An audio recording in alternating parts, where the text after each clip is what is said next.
How do you raise a child who knows how to snack well?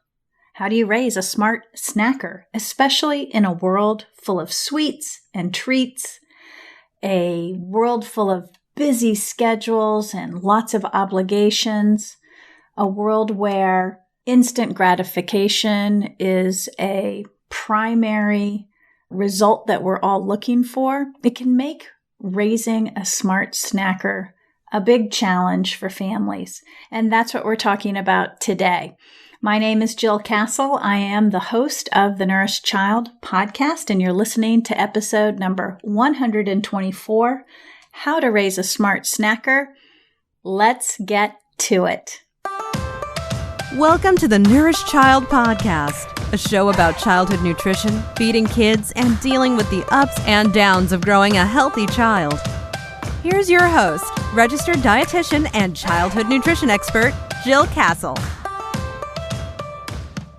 Hey everyone, welcome back to The Nourished Child, a show about childhood nutrition, feeding kids, and dealing with the ups and downs of raising them, and raising healthy kids on the inside and the outside. I'm Jill. I'm happy you're back with me this week as we are in the month of December 2020. Wow, it's really hard to believe that time is just really rolling forward. I hope you all had a happy Thanksgiving, that you were safe, stayed healthy. I took the week off to be with my family for the week, and that is why this show is actually airing a week later than it normally would.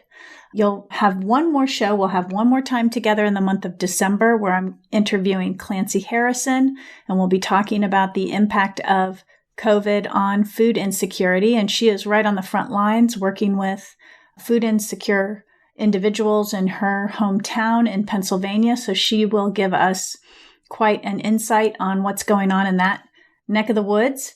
But today we are talking about snacking. And I know I've covered snacking a couple of times on this podcast, and I will link to those shows in the show notes. But I think you also know I have been working on a book. And this book is called The Smart Mom's Guide to Healthy Snacking. And some of you have even joined Team Smart Mom, which is my group of moms, parents, even dads. I know mom, it says Team Smart Mom, but dads can be a part of it too. You've joined Team Smart Mom to help me make the book as best as I can make it, as good as I can make it. And the book is really coming into the home stretch. My Team Smart Mom has the copy of the book in hand, or a PDF version of the book, and they are actively reading it and reviewing it. And this book is designed to come out hopefully by the end of the year. I'm really pushing to get it out for Christmas. If it's not coming out in time for Christmas, it will be launching very early in 2021.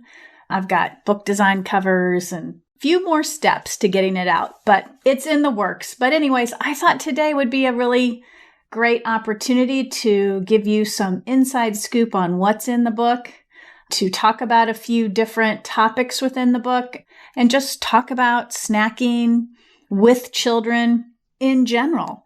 And I guess maybe one of the things I want to touch base on is what is exactly a smart snacker. And in the book, I define it as a child who knows which combination of foods to choose for a snack and how, when, and where to eat it to satisfy not only his appetite, but his cravings and enjoyment. A smart snacker also knows that indulgent snacks are okay and knows how to balance them in the overall diet. So that's what we're talking about when we're talking about how to raise a smart snacker, what it means to guide your child to healthy snacking. And in the book, I talk about, the different pain points around snacking right now, why it is so hard, why we have a love-hate relationship with snacking. We love snacks. Snacks have been around since the early 1900s, since the World's Fair in St. Louis. And snacks have evolved over time. Now we're in 2020 and If you look back on the history of snacks, which I outline in the book, you see that today we're in a tough place. We enjoy all these snack foods. We enjoy these products. We've asked for them. They're here because we have created demand for them. But we also blame the snacking industry on the detrimental effects it's having on our children's health. So we have this love-hate relationship. We love the convenience because we're busy.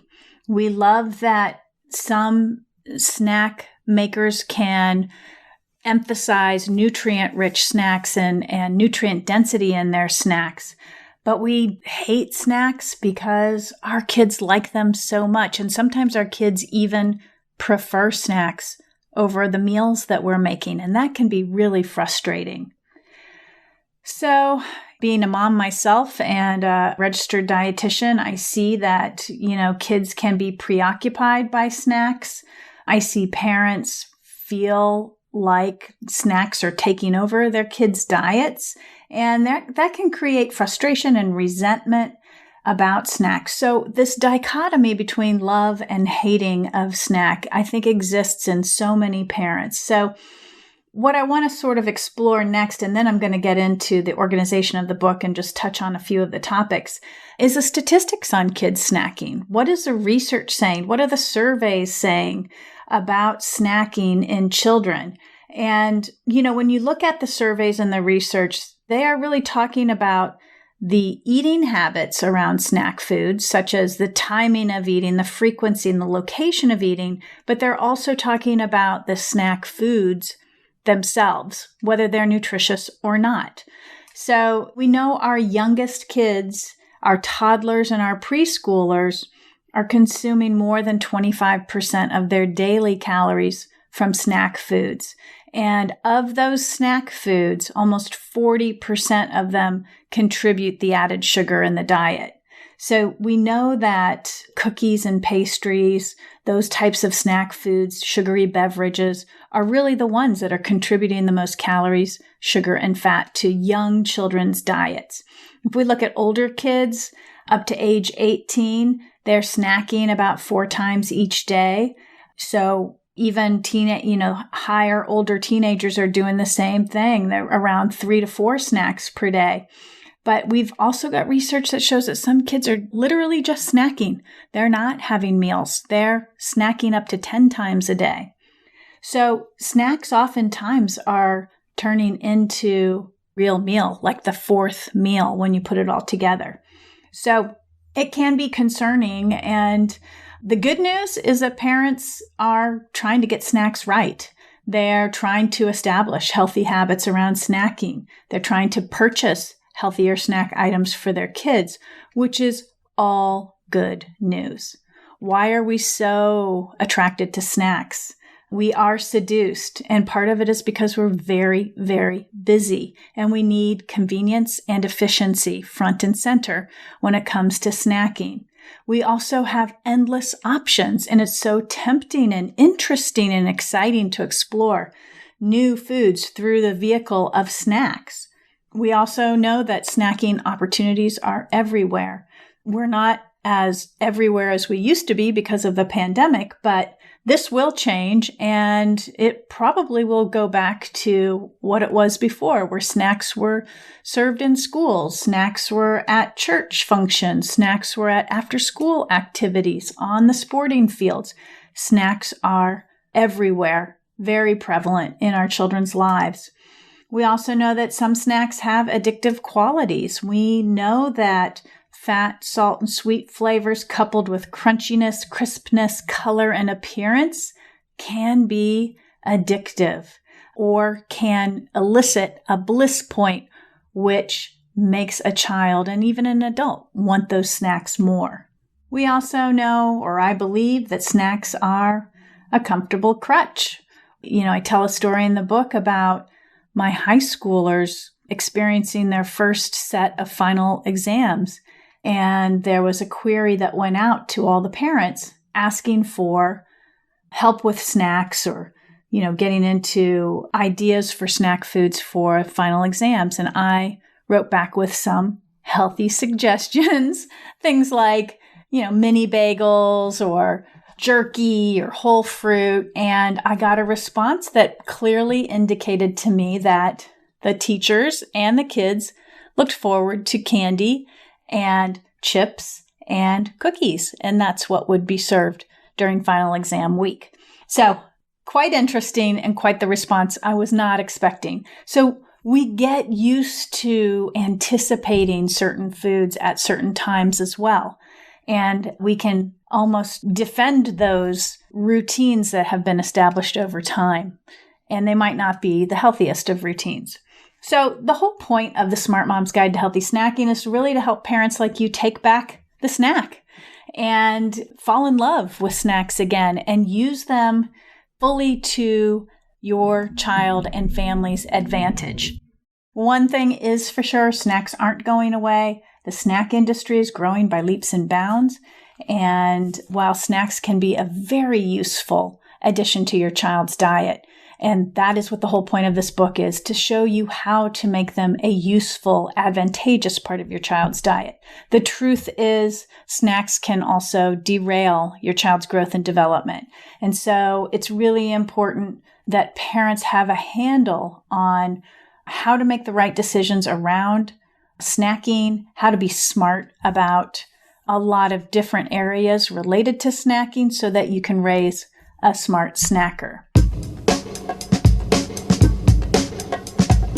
Kids change a lot. Their nutrition needs, eating habits, and food preferences do too. So much so, it can be hard to keep up. The Nourished Child, a website designed for parents who want more nutrition education, helps parents like you get crystal clear on raising good eaters. We've cracked the code on nourishing the whole child, whether you're raising a baby, a teen, or a child with health concerns. Our nutrition school and parent education programs help you get the inside scoop on food and nutrients, positive food parenting, and building self-motivated, autonomous kids who are good eaters. Visit thenourishedchild.com today. So in the book, I break down the acronym SNACK SMART, SNACK SMART. And I use this acronym so that you can understand and learn the general concepts around raising a smart snacker. So let's just go through a couple of these. And I'm not going to dive in too deeply on all of these, but I just want to give you a good sense of what they stand for. Snack SMART. S stands for snacking intervals. So this is really about setting up a schedule and rhythm for feeding snacks. N is for nutrient-rich foods most of the time. So focusing on the nutrients in foods, but learning how to balance the sweets and treats that often show up in snack foods in your child's diet. A is for amounts matter. And this is really focusing on age-appropriate snack portions and starting from that point when you're offering snacks and allowing your child's appetite to guide for second helpings or larger portions. C is for calories count. And this is where we talk about quality calories, the nutrient density of a calorie. And I outline the difference between, a calorie from a donut versus a calorie from something more nutritious like hummus and carrots, for example. That's not the example I use in the book, but I try to outline how the calories that you choose are contributory to your child's nutritional status or not. K is for keep it contained, and that's really about boundaries and limitations around snacking so that you can improve and work on your child's snacking habits. Snack SMART, the S in SMART is for simple and easy, and this is really a chapter devoted to building your toolbox of healthy snack options, whether you're making it yourself, you're using combinations of real foods, you're healthifying recipes and making them a little bit healthier for your child. So it's really focused on not getting caught up in the pin-worthy, beautiful, creative snacks, but keeping it real, keeping it convenient and easy for you, but delicious and nutritious for your child. M is for monitor and model eating. So this is really around parenting the snack, parenting in a way that encourages healthy habits. And so when we're talking about monitoring, we're really talking about the positive aspects of monitoring. And I'm reviewing the research in that area because it can be a slippery slope where monitoring turns into restriction. And if we get into restriction, then we're getting into some negative parenting around snacks, and that can cause its own set of problems with your child snacking. So I talk a lot about that. And of course, role modeling healthy snacking and how important that is to combine monitoring with modeling to set the example in your home and encourage healthy habits around snacking. A is for appetite awareness, and appetite awareness is just really helping your child learn about his own appetite, learn about what foods are satisfying to that appetite, and helping establish mindfulness with snacking and differentiating head hunger from physical hunger, for example, so that kids are really tuning in to what their body wants and needs and appreciating those indulgent foods when they have them, but also understanding and acknowledging that those foods aren't always the most satisfying to the appetite. I love that chapter on appetite awareness because we really do get into the hormonal regulation of appetite and also the feeding, how feeding can alter appetite. It's an interesting chapter. It was fun to write. R in Snack Smart is for responsive and flexible. And this really is a chapter about promoting independence in children, promoting autonomy. So letting your child take the lead around snacking. And so I outlined several different ways you can do that, from make your own options to platters and drawers and just a lot of fun different ways to serve snacks so that your child is able to be independent and autonomous with them. And then the last chapter, the T in Snack Smart, is for temperament and development. And this is really a chapter devoted to understanding what motivates your child around snacks. And I've always believed, and I still do today, that understanding what's motivating and driving your child's behavior gives you great insight into your response to that behavior. So that is the acronym. Each chapter of the book outlines or is devoted to each letter of the Snack Smart acronym. And by the end of the book, you've got quite a body of knowledge to work from. And the other reason why I put this acronym as sort of the framework for the book is so that when you get stuck or you get into a pickle with your child and snacking, you are able to go back to the chapter or the handful of chapters that will help you address exactly what's going on and be able to shift your strategy. There are lots of examples in the book, lots of stories of snacking stories, common challenges that families and kids are facing with snacking, from sneaking snacks to having great appetite regulation to no appetite regulation around snacks to addicting. You know, we sort through, can snacks be addicting? Lots of sort of common language and concerns and challenges that families are facing, I tried to address in this book. So in addition to the Snack Smart acronym, in the back I have some great recipes from other dietitian colleagues that take common foods and make them healthier, things like fruit leather and popcorn. And so there's some fun recipes in the back of the book. Of course, cookies are back there, some healthier cookie recipes. And I also have lots of food combinations, packaged snack ideas, healthy packaged snack ideas. So with the whole goal of helping parents be smart about snacks so they can raise a smart snacker. That book, as I mentioned, is in the hands of Team Smart Mom. I'm very grateful to have participants listeners, followers who are willing to take a critical eye and look at the book. This is the second in the series, the Smart Mom's Guide series. The first one was the Smart Mom's Guide to Starting Solids. This is the Smart Mom's Guide to Healthy Snacking.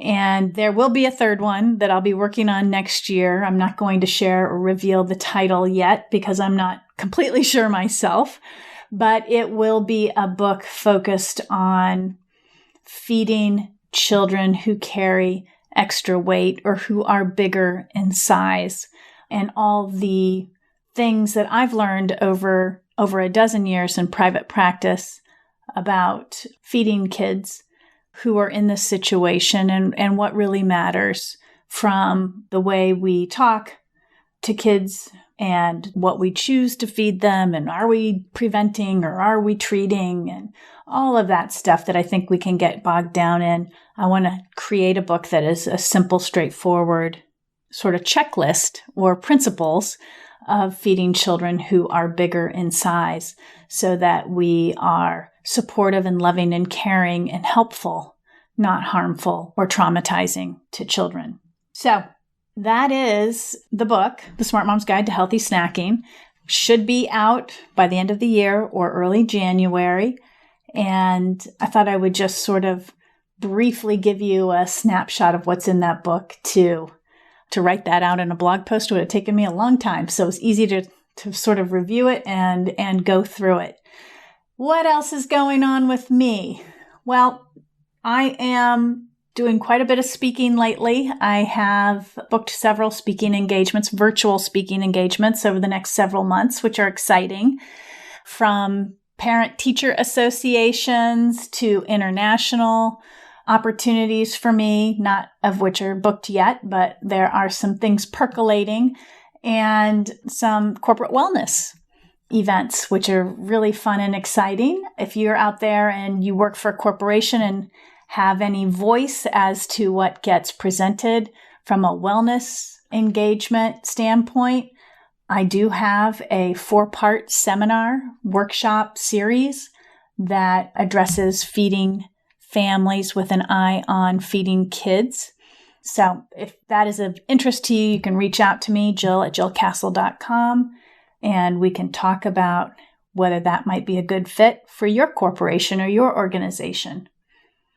Other than that, I am very much excited to have the holiday season come forward. I am launching or in the process of interviewing and talking with nutrition professionals who might be interested in participating in my mastermind and mentoring program called Thrive. That I will be closing the doors on that program December 20th and starting in January. I think it's the 4th or the 5th or the 6th. It's one of those days, that first week of January when we're back. It's a 6-month business mastermind. And of course, mentoring in pediatric nutrition comes up, but it is really focused on running your business, or establishing your business, your thought leadership, and the growth of your business on a firm, strong foundation. And I'm in process with that right now. But other than that, I am personally starting back with my walking program I did for a while, and then I stopped for about a year, and I'm feeling the draw to restart it again. So that run-walk program is, I literally run for about 2 or 3 minutes, and I walk for 1 or 2 minutes, and I do it for a period of 30 to 45 minutes. So I'll tell you what, when you haven't run for a year and you start up again, the first time I did it, I was sore for 4 days. So not terribly excited about the ramp-up phase, but you know what they say, if you're not feeling the pain, it's probably not having much of an impact. So I'm hoping the pain goes away soon. Anyways, I hope you are all well. I hope you're all enjoying this holiday season. We're in it for another 3 or 4 weeks. I hope, most importantly, you are all safe and healthy, and you are keeping you and yours healthy and safe. Next up on the show, as I mentioned, I'm talking with Clancy Harrison, and we are talking about COVID and the impact on food insecurity from someone like Clancy, who's working on the front lines every week, feeding people in her community.